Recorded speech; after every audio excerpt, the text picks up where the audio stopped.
ग्रामीण भागात दिवसा वीज द्या अशी सूचना अहिल्यानगरचे खासदार निलेश लंके यांनी महावितरण कार्यालयाला दिली आहे।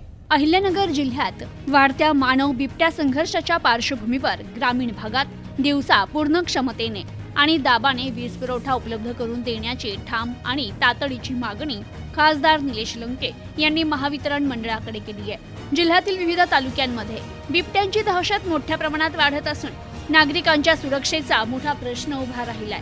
याच पार्श्वभूमीवर खासदार लंके यांनी पाठवलेल्या पत्राला विशेष महत्त्व प्राप्त झालंय।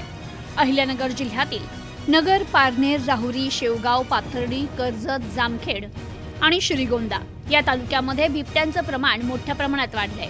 मानवी वस्त्यांमध्ये देखील त्यांच्या वारंवार हालचाली दिसत असल्याने लोकांच्या मनात भीती पसरली आहे। अलीकडेच अहिल्यानगर शहरातही बिबट्या आढळल्याने भीतीचं वातावरण आणखीनच गडद झालंय।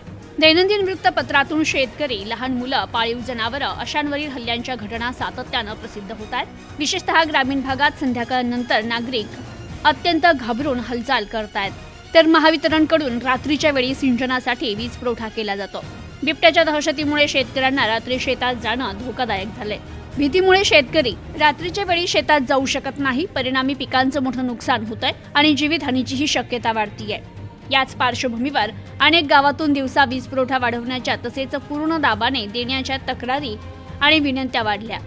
याबाबत खासदार निलेश लंके यांनी पत्रात स्पष्ट नमूद केलंय की जिल्हा प्रशासन, वन विभाग आणि महावितरण यांनी समन्वय साधून तातडीनं विशेष उपाययोजना केल्या पाहिजे।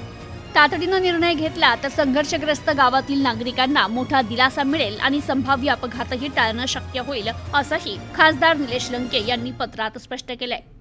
Bureau report, news today 24, Ahilyanagar.